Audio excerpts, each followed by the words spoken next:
नमस्कार साथियों। Bihar assistant professor जिसमें 3687 पोस्ट वैकेंसी निकली है। इस वैकेंसी के लिए, इस पोस्ट के लिए आपको अप्लाई कैसे करना है, इसके बारे में आपको हम शुरू से लेकर के लास्ट तक पूरा प्रक्रिया बताने वाले हैं, प्रिंट आउट करने तक कि आप अप्लाई कैसे करेंगे, डॉक्यूमेंट क्या क्या लगने वाला है, सारा जानकारी मिल जाएगा आपको। और क्या क्या साइज रखना है, जेपीजी में रखना है, पीडीएफ में रखना है, कंप्लीट प्रोसेस मिल जाएगा आप लोगों को।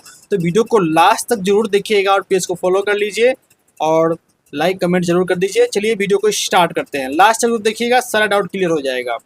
तो दोस्तों आपको क्रोम पे चले आना है। क्रोम पे आ जाने का आपको सर्च करना है Bihar assistant professor apply online और सरकारी रिजल्ट लिख दीजिएगा। जैसे ही सर्च कीजिएगा, जैसे आप ये सर्च कीजिएगा तो आपके सामने कई लिंक आएगा, लेकिन देख लीजिएगा Bihar assistant professor requirement 2026 out apply online for 3687 post. इस वाले ही लिंक पे आपको क्लिक करना है।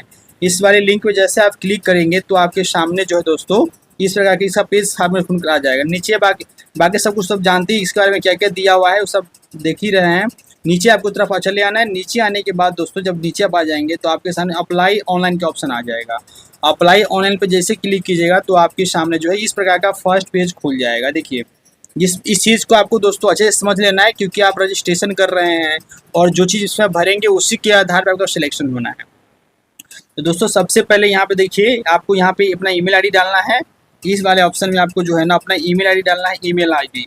फिर यहाँ पे सेम ईमेल आईडी यहाँ पे कंफर्म करना है। ध्यान रखिएगा ईमेल आईडी आपका हो तो बेहतर है, आपके मोबाइल में हो, क्योंकि यहाँ पे आपको वेरिफिकेशन के लिए जाता है। तो ठीक है, अपना ईमेल आईडी डाल के और पासवर्ड यहाँ पर सेट कर लीजिएगा। पासवर्ड में ध्यान रखिएगा, जैसे मान लीजिए आपका नाम है तो कुछ भी नाम है तो ऐसे लिखिएगा ABC@123। तो आप अपने जैसे नाम है तो नाम लिख लीजिएगा, ठीक है। उसके हिसाब से इस तरह से आप सेट करते हैं तो ये आइडियल पासवर्ड होता है। तो इस प्रकार से आप पासवर्ड सेट कर लीजिएगा। पासवर्ड कंफर्म, यहाँ पे मोबाइल नंबर और यहाँ पे कैप्चा कोड भर के यहाँ पे, और जो है दोस्तों कैप्चा कोड भरने के बाद हल्का नीचे आइएगा और यहाँ पे देखिए जो है ना यहाँ पे रजिस्टर का ऑप्शन दिया जाए है। इस सबको आप जैसे भर लेंगे और रजिस्टर वाले क्लिक करेंगे तो आपके सामने जो है ईमेल आईडी पे क्लिक हियर आ जाएगा कंफर्म करने के लिए। जैसे इसको भर लेते हैं, जैसे दोस्तों यहाँ पे फिल कीजिएगा तो आपके सामने इस प्रकार से ईमेल आ जाएगा। Email verification for the requirement application process in HED Bihar, इस प्रकार से आ जाएगा। और यहाँ पे क्लिक हियर टू कंफर्म वाले ऑप्शन पे क्लिक कीजिएगा दोस्तों। जैसे आप क्लिक हियर टू कंफर्म वाले ऑप्शन पे क्लिक करते हैं ना तो ये आपको वापस रीडायरेक्ट करता है आपके क्रोम ब्राउजर में। थोड़ा सा वेट कर लीजिएगा। और उसके बाद देखिए दोस्तों यहाँ पे जो है उसके बाद अपना यहाँ पे जो रजिस्टर ईमेल आईडी, जो भी रजिस्टर यहाँ पे जो ईमेल आईडी डाल के जो आप रजिस्टर किए वही ईमेल आईडी, उसके बाद पासवर्ड यहाँ पे कैप्चा कोड भर के यहाँ पे लॉगिन करना। चलिए मैं लॉगिन कर लेता हूँ। तो दोस्तों जैसे आप लॉगिन कर लीजिएगा तो आपके सामने फर्स्ट जो है ना पर्सनल डिटेल्स वाला ऑप्शन यहाँ पे खुल जाएगा। इसको ध्यान से भरिएगा दोस्तों, यहाँ पे कोई भी मिस्टेक नहीं कीजिएगा। जैसे पहले वाला ऑप्शन है यहाँ पे नेम जो है, नेम आपको फिर से अपना नाम डाल लेना है।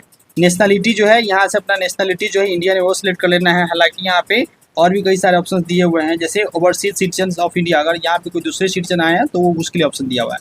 यहाँ पे जो कंट्री कोड जो है ना, हमारे इंडिया का कंट्री कोड जो है, आप इंडिया सर्च कीजिएगा आपको ऊपर में ही आ जाएगा। जैसे इंडिया लिखिएगा, आपका जो यहाँ पे +91 जो है ये वाला ऑप्शन जाएगा, तो ये ले लेना है।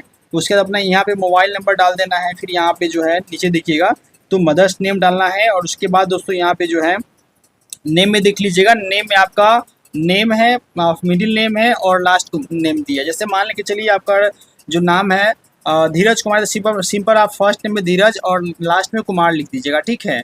और किसी का नाम धीरज कुमार चौधरी है तो धीरज फर्स्ट नेम लिखेंगे, मिडिल नेम कुमार लिखेंगे और चौधरी लास्ट लिखेंगे। तो जिस प्रकार जिसका नाम है उसी अकॉर्डिंग यहाँ भरिएगा, कोई गलती नहीं कीजिएगा। फिर यहाँ पे मेल जो है अपना जेंडर सेलेक्ट कर लीजिएगा। मेल आपका मेल है तो मेल, फीमेल है तो फीमेल, जो भी आपका जेंडर वो सिलेक्ट कर लेना है। उसके बाद दोस्तों यहाँ पे नेशनलिटी सेलेक्ट करना है। डेट ऑफ बर्थ जो है दोस्तों, डेट ऑफ बर्थ जो है ना यहाँ पे अपने अकॉर्डिंगली यहाँ पे सिलेक्ट करना है। जो भी आपका डेट ऑफ बर्थ है यहाँ पे कैलेंडर से जो आपका है ना अपना डेट ऑफ बर्थ यहाँ पे सिलेक्ट करना है। मैरिटल स्टेटस देख लीजिए, सिंगल है तो आप सिंगल भरिएगा, शादी हो गया है तो मैरिड यहाँ पे क्लिक कर लेना है। तो इस प्रकार से यहाँ पे ये वाला ऑप्शन भर लीजिएगा। इसके बाद जो है ना गार्जियन का नाम जो है वो गार्जियन में, जैसे ये फादर्स नेम नहीं, ध्यान रखिए गार्जियन नेम है। और आपके कोई भैया है, कोई दो मतलब जो भी सीनियर कोई गार्जियन है जो आपका केयर टेक करता है, देखभाल करता है, तो उसके भी यहाँ पे नाम डाल सकते हैं। हालांकि ये मैंडेटरी नहीं है। तो उसके बाद कंट्री कोड तो मैं बता ही दिया हूँ। फिर एरिया कोड पता है तो आप डाल दीजिए, अगर इसको छोड़ सकते हैं, इंपॉर्टेंट नहीं है। फिर कंट्री कोड तो यहाँ पे +91 ले ही लेना है। सर्च कीजिएगा इंडिया तो आपको आ जाएगा। उसके बाद दोस्तों नीचे की तरफ आपको आना है पैन कार्ड। यहाँ पे आपको पैन नंबर, देखिए ऑप्शन पैन कार्ड का है, पासपोर्ट साइज पासपोर्ट का भी है, ड्राइविंग लाइसेंस है उसका, या वोटर आई डी। यहाँ पे 4 ऑप्शंस दिए गए हैं, इसमें से कोई भी एक डॉक्यूमेंट आप यूज़ कर सकते हैं। उसके बाद employee of the government India, अगर आप भारत सरकार में जॉब में रह चुके हैं, गवर्नमेंट रह चुके हैं, आईडी मतलब गवर्नमेंट का में कोई नौकरी कर चुके हैं तो यस करेंगे, और नहीं किए हैं तो यहाँ पे नो कर देंगे। ठीक है, यहाँ फादर्स नेम यहाँ आपको डालना है, पिताजी का नाम जो है यहाँ पे आपको भरना है। उसके बाद दोस्तों नीचे की तरफ आपको आना है, और इसके बाद अपना रिलीजन है, आप जिस भी रिलीजन से बिलोंग करते हैं अपना रिलीजन सेलेक्ट कर लीजिएगा यहाँ से। उसके बाद दोस्तों एड्रेस लिखिए, यहाँ पे एड्रेस लाइन 1 एड्रेस लाइन 2 दिया हुआ है, तो दोनों मतलब जैसे आपका गांव मान के चलिए जो है वहाँ पे विलेज पोस्ट भी लिख दीजिएगा, और अगला में जो है ना अपना पुलिस स्टेशन अब जो भी है ब्लॉक यहाँ पे मेंशन कर दीजिएगा। उसके बाद दोस्तों एड्रेस लाइन 2 में जो है नीचे की तरफ आना है, सिटी सिलेक्ट करना है, जिस भी शहर से आप बिलोंग करते हैं आपका सिटी जो है यहाँ पे सिलेक्ट करना है। उसके बाद जो है ना अपना स्टेट सेलेक्ट कीजिएगा, जिस भी स्टेट से आप लोग आते हैं तो अपना स्टेट सेलेक्ट कर लेना है।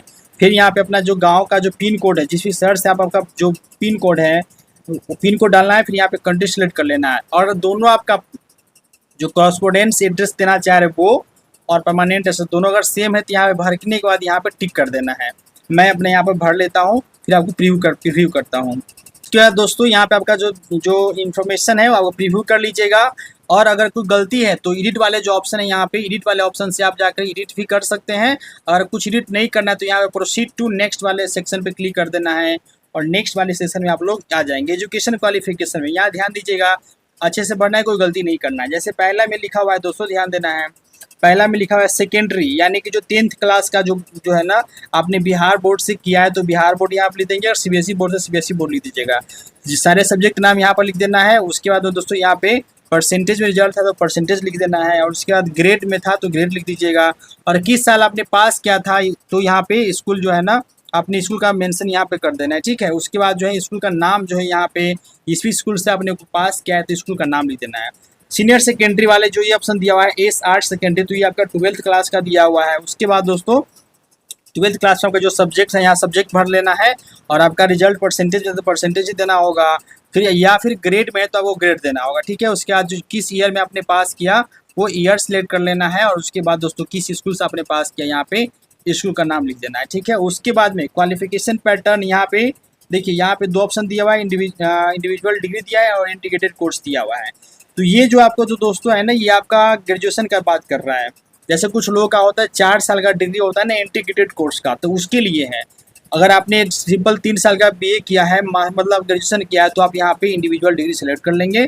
उसके बाद में स्ट्रीम, आपका स्ट्रीम क्या है, मतलब आपका जो साइंस है आर्ट्स है जो भी आपको, जैसे मान लीजिए कोई हिस्ट्री ऑनर्स किया हुआ है तो उसका आर्ट्स में आ जाएगा, तो ये आर्ट्स वाले सिलेक्ट करने लेकिन, और किसी का मैथ्स रहा है तो साइंस वाले फैकल्टी ऑफ साइंस वाले ऑप्शन में सिलेक्ट कर लेंगे, तो अपने अकॉर्डिंगली यहाँ पे चूज कर लेना है। उसके बाद दोस्तों नीचे बैचलर डिग्री वाले ऑप्शन में यहाँ पे नेम ऑफ डिग्री आपको सिलेक्ट कर लेना है, बीए बीएससी आपका जो भी है बीकॉम है उसके अकॉर्डिंगली यहाँ पे आपको सिलेक्ट कर लेना है। ठीक है, फिर यहाँ पे सब्जेक्ट नेम लिख देना है, जो भी आपका ऑनर्स पेपर है वो इसमें आपको मेंशन करना है। ठीक है, बहुत लोगों का डाउट होता है कि सर इसमें क्या क्या डालना है, या फिर आप चाहे तो जो ऑनर्स पेपर है, जैसे मान के चलिए कोई आदमी हिंदी ऑनर्स किया है तो आप हिंदी ऑनर्स लिख दीजिएगा, बाकी आपका सब्सिडरी सब्जेक्ट है तो सब्सिडरी भी मेंशन कर सकते हैं, कोई दिक्कत नहीं है।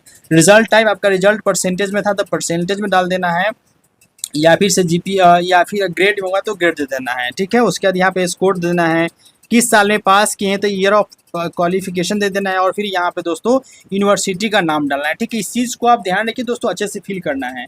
उसके बाद दोस्तों क्वालिफिकेशन पैटर्न फिर यहाँ पे दिया हुआ है, वही बात है कि इंटीग्रेटेड है या फिर इंडिविजुअल, तो इंडिविजुअली सेलेक्ट कर लेना है आपको मास्टर्स के लिए भी। ठीक है, बैचलर ऑफ डिग्री के लिए हो ही गया।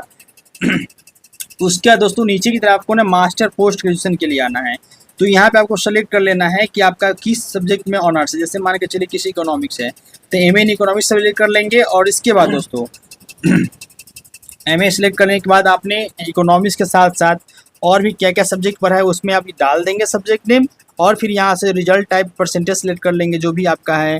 फिर यहाँ पे दोस्तों क्या करेंगे, किस साल में पास किए हैं और अपना जो यूनिवर्सिटी इंस्टीट्यूशन नेम जिस भी कॉलेज से जिस भी यूनिवर्सिटी से आपने पास किया उस यूनिवर्सिटी का नाम यहाँ पर डाल देना है। ध्यान रखिएगा दोस्तों, यहाँ पे बैचलर 2 दिया हुआ है, तो अगर आपने दोबारा मास्टर्स दोबारा आपने बैचलर किया हुआ है, सॉरी बैचलर आपने दोबारा ग्रेजुएशन किसी सब्जेक्ट में किया है तो यस करेंगे, अदरवाइज यहाँ पे नो कर देंगे। उसके उसी प्रकार ठीक यहाँ पे मास्टर 2 दिया हुआ है। अगर आप दोबारा किसी सब्जेक्ट जैसे होता है नहीं, माना कि चलिए आपने पहले हिंदी ऑनर्स किया था और आप हिंदी में ही मास्टर्स कर लिए, तो उसके बाद आप फिर इकोनॉमिक्स में मास्टर किए, तो वही मास्टर आपका 2 हो गया। तो अगर किए हैं तो यस देंगे और अदरवाइज इसको नो कर देंगे। उसके बाद नीचे आइएगा और यहाँ लिखा है are you applying as per the eligibility initiated indicated under the criteria be as per the qualification prescribed for the professor in the UGC relation 2018 18 जुलाई 2018। उसको आप येस कर देंगे, ठीक है। इसके अकॉर्डिंगली आप फॉर्म भर रहे हैं, इस पर येस कर देना है।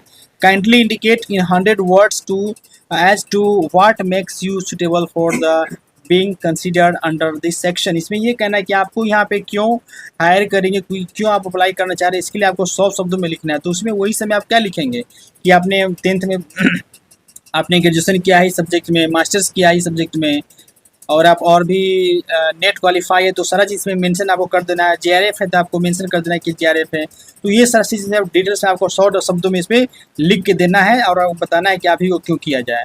अगर आपने फिलोसफी से किया है, एमफिल लिखा है, किए है करना, अगर किए हैं तो यस, अदरवाइज इसको नो कर देंगे, ठीक है दोस्तों। पीएचडी जिन्होंने भी किया है तो यस करेंगे। पीएचडी का सारा समझ इसमें जो आता है, ईयर ऑफ सबमिशन जो कब आपका हुआ था, ईयर ऑफ अवार्ड क्या था, थीसिस का सब टाइटल क्या था, और यूनिवर्सिटीज़ किस यूनिवर्सिटी से आपका पीएचडी वाइज सारा इन्फॉर्मेशन इसमें आप डाल दिए हैं। अगर जेआरएफ नहीं तो इसको सिंपल आप नो कर देंगे, फिर आगे बढ़ जाएंगे, ठीक है। तो उसके बाद दोस्तों ये वाले ऑप्शन है कि विदर क्वालिफाइड यूजीसी सीएसआईआर नेट और एसीटी गेट, इसमें से कोई भी आप क्वालिफाई किए हैं तो यहाँ पे आपको सिलेक्ट जो भी, अगर आप नेट विथ जेआरएफ है तो यहाँ पर नेट विथ जेआरएफ सेलेक्ट कर लेंगे, या फिर सिर्फ नेट है तो नेट असिस्टेंट प्रोफेसर सेलेक्ट कर लेंगे, और उसके बाद नन है तो नन भी यहाँ पे सिलेक्ट कर, नन रहेगा तो कुछ भी फॉर्म भरने की इसमें ये वाले ऑप्शन नहीं है। अगर आपकी नेट जेआरएफ है तो सारा चीज़ में जो भी पूछ रहा है इसमें जैसे सब्जेक्ट, इसमें जिस भी सब्जेक्ट में आपने किया सब्जेक्ट सेलेक्ट कर लेना है। उसके बाद दोस्तों यहाँ पे आपका किस कैटेगरी से, अपना कैटेगरी से बता देना है, और फिर यहाँ पे सर्टिफिकेट नंबर जो प्रोवाइड कराया जाता है, जो लोग भी पास किए होंगे जिससे नेट क्वालिफाइड होंगे उनको सर्टिफिकेट मिलता है, पासिंग सर्टिफिकेट, जिसमें आपको टोटल मार्क्स होता है सर्टिफिकेट नंबर, तो वही सर्टिफिकेट नंबर इसमें डाल के आपको आगे बढ़ना है। उसके बाद दोस्तों यहाँ पे एक चीज़ और नीचे देखिएगा, इसमें लिखा है candidate with the grade appoint average result should cover into the overall percentage. तो यहाँ पे आपको जो है ना ये बताया जा रहा है कि टोटल आपको कवर किया जाएगा। तो इसके बाद दोस्तों यहाँ पे एडिशनल क्वालिफिकेशन कोई है तो इसमें भरेंगे, अदरवाइज इसको आप प्रोसीड टू नेक्स्ट वाले सेक्शन पर क्लिक कर लीजिएगा, और सेव कुछ चेंज करना होगा तो चेंज कर सकते हैं। और दोस्तों खास करके पोस्ट ग्रेजुएशन वाले सेक्शन में बहुत सारे लोगों का रिजल्ट जो है ना वो सीजीपीए में दिया हो गया होगा, लेकिन यहाँ पे आपको जो है ना ऑप्शन सीजीपीए में नहीं दे रहा है, तो आप क्या कर लेंगे, आप जो है ना जैसे मान के चलिए अगर आपका मान के चलना आपका सीजीपीए आया है 7.5 सीजीपीए, परसेंटेज चेंज करना है तो आप उसमें 9.5 से मल्टीप्लाई कर दीजिएगा तो आपका रिजल्ट आ जाएगा 71.25%। तो वहीं आपको भरना है, यानी जो भी आप सीजीपीए मार्क्स प्राप्त हुआ है उसमें आप 9.5 से मल्टीप्लाई कर देंगे, वो आपका रिजल्ट परसेंटेज में हो जाएगा, इसको ध्यान रखिएगा। तो जब सारा डॉक्यूमेंट आप अपलोड कर दीजिएगा दोस्तों, उसके बाद जो है ना आपको प्रोसीड टू नेक्स्ट सेक्शन पे क्लिक कर देना है। उसके बाद दोस्तों आपके सामने इस प्रकार का पेज खुल जाएगा, जिसमें आपको जैसे देखिए यहाँ पे आपको जो है ना एडिशनल फील्ड है, इसमें आपका कॉलेज प्रेफरेंस यहाँ पर दिया गया है कि आप फर्स्ट जो प्रेफरेंस है कौन सी यूनिवर्सिटी देना चाहते, जैसे कि बाबा साहब भीमराव अम्बेडकर यूनिवर्सिटी देना चाहते हैं तो ये आप दे सकते हैं फर्स्ट में। सेकेंड प्रेफरेंस देखिए आप क्या देना चाहते हैं अपने अकॉर्डिंगली, जैसे पटना यूनिवर्सिटी देना चाहते हैं तो आप पटना यूनिवर्सिटी चूज कर सकते हैं। हालांकि यहाँ पे पटना नहीं दिया हुआ है, पाटलिपुत्रा दिया हुआ है तो पाटलिपुत्रा यूनिवर्सिटी सेलेक्ट कर सकते हैं। इसी प्रकार से जो दोस्तों जो है ना आप अलग अलग जो है ना प्रेफरेंस अपने सुविधा के हिसाब से आप जो है यहाँ पे 1 से लेकर के जो है ना दोस्तों यहाँ पे 10 को सुटेबल जो है ना प्रिफर्ड यूनिवर्सिटी जो है ये आप यहाँ पे दे देंगे। और उसके बाद with the domicile of Bihar, Bihar के निवासी है तो यहाँ पे यस कर दीजिएगा, और यहाँ पे if yes please provide your Bihar residence domicile certificate number, आपका जो निवास प्रमाण पत्र यानी निवास प्रमाण पत्र का जो सर्टिफिकेट संख्या जो होता है वो वाला यहाँ पे आपको फिल करना है। उसके बाद यहाँ पे वेदर द ग्रैंड सन और grand daughter of the freedom fighter, और आप स्वतंत्रता सेनानी के पोता या पोती है, नाती या नतनी है तो यहाँ पे यस करेंगे, अदरवाइज यहाँ पे आप नो कर देंगे, और फिर यहाँ पे सबमिट वाले ऑप्शन पे क्लिक करके सबमिट कर दीजिएगा। उसके बाद साथियों अगर आपको एडिट करना है तो एडिट वाले ऑप्शन पे क्लिक कीजिएगा, अदरवाइज यहाँ पे प्रोसीड टू नेक्स्ट वाले सेशन पे क्लिक कर देना है। जैसे नेक्स्ट वाले सेशन पे आप क्लिक कर दीजिएगा तो आपके सामने ये वाला ऑप्शन खुल कर आ जाएगा, जिसमें आपको डॉक्यूमेंट अपलोड करने का ऑप्शन दे देगा।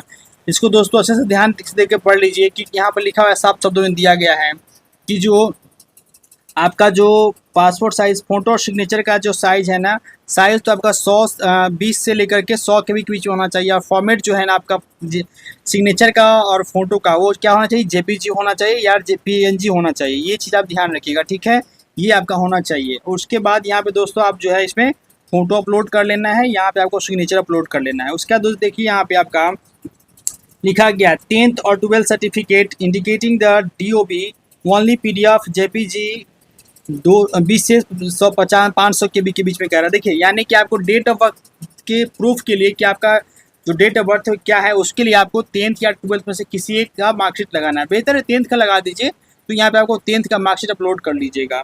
तो उसके बाद कह रहा है बैकवर्ड कास्ट, यदि आप बीसी कैटेगरी से बिलोंग करते हैं और ये जो डॉक्यूमेंट आपका पीडीएफ में चलेगा, ठीक है, नॉन क्रीमी लेयर आपके पास है, तो ये भी आप यहाँ पे अपलोड कर दीजिएगा। उसके बाद दोस्तों एडिशनल में क्या क्या है, एडिशनल में जो डॉक्यूमेंट है उसको आइए नीचे देखते हैं। एडिशनल डॉक्यूमेंट आपके पास क्या क्या कह रहा है। एडिशनल डॉक्यूमेंट की बात कीजिएगा दोस्तों, तो यहाँ पे लिखा हुआ है नोटरीज एफिडेविट, एफिडेविट जो ना एफिडेविट आपको बनवाना पड़ेगा। इन्फॉर्मेशन एंड डॉक्यूमेंट फर्निश्ड, यहाँ पे जो है आपको एक मैं पीडीएफ अपने टेलीग्राम चैनल पर डाल देता हूँ, एफिडेविट बोला वही एफिडेविट बोला, वो आपको जो कोर्ट से बनवा लेना है और उसके बाद यहाँ पे वो भी यहाँ पे अपलोड करना है, ठीक है। यहाँ क्लास 10th का मार्कशीट आपको अपलोड करना है, यहाँ क्लास 12th का मार्कशीट अपलोड करना है, यहाँ क्लास 10th, यहाँ सर्टिफिकेट फॉर क्लास 10th, इसमें जो है पासिंग सर्टिफिकेट होता है दोस्तों, जिसमें आपके सारे सब्जेक्ट का नाम दिया गया होता है, वो वाला इसमें सर्टिफिकेट आपको अपलोड करना है। मार्कशीट नहीं, वो अलग है, देख लीजिए यहाँ मार्कशीट अलग लिखा है, पासिंग सर्टिफिकेट यहाँ पर अपलोड करना है। उसके बाद क्लास 12th सर्टिफिकेट अपलोड करना है। फिर डोमिसाइल रेसिडेंस सर्टिफिकेट या मैंडेटरी, अगर आप बिहार के निवासी तो ये भी आप अपलोड कर दीजिएगा। कौन से, domicile certificate, residence certificate upload करना है। Certificate for the application applicant the grand son grand daughter for the freedom fighters, ये आपके लिए नेसेसरी नहीं है। यदि आप फ्रीडम फाइटर्स के स्वतंत्रता सेनानी के पोता पोती में अगर आते हैं तो इसमें आपको ये अपलोड करना है, ठीक है दोस्तों। सिंपल है। जैसा दोस्तों आप फोटो सेलेक्ट कर लीजिएगा तो यहाँ पे आ जाएगा और स्टार्ट अपलोड वाले ऑप्शन पे क्लिक कीजिएगा तो ये आपका अपलोड हो जाएगा और डिलीट करने का ऑप्शन और व्यू करने का ऑप्शन यहाँ पे आ रहा है। तो इसी प्रकार से आप सारे डॉक्यूमेंट को अपलोड कर लीजिएगा और प्रोसीड टू नेक्स्ट वाले सेशन पे क्लिक कर लीजिएगा और फाइनल प्रिंट आपको यहाँ पे अपने पास रख लेना है। तो चलिए दोस्तों, मैं उम्मीद करता हूँ कि आपको सारा डाउट क्लियर हो गया होगा और कोई भी प्रॉब्लम है इसके अलावा आप मुझे कमेंट बॉक्स में पूछ सकते हैं।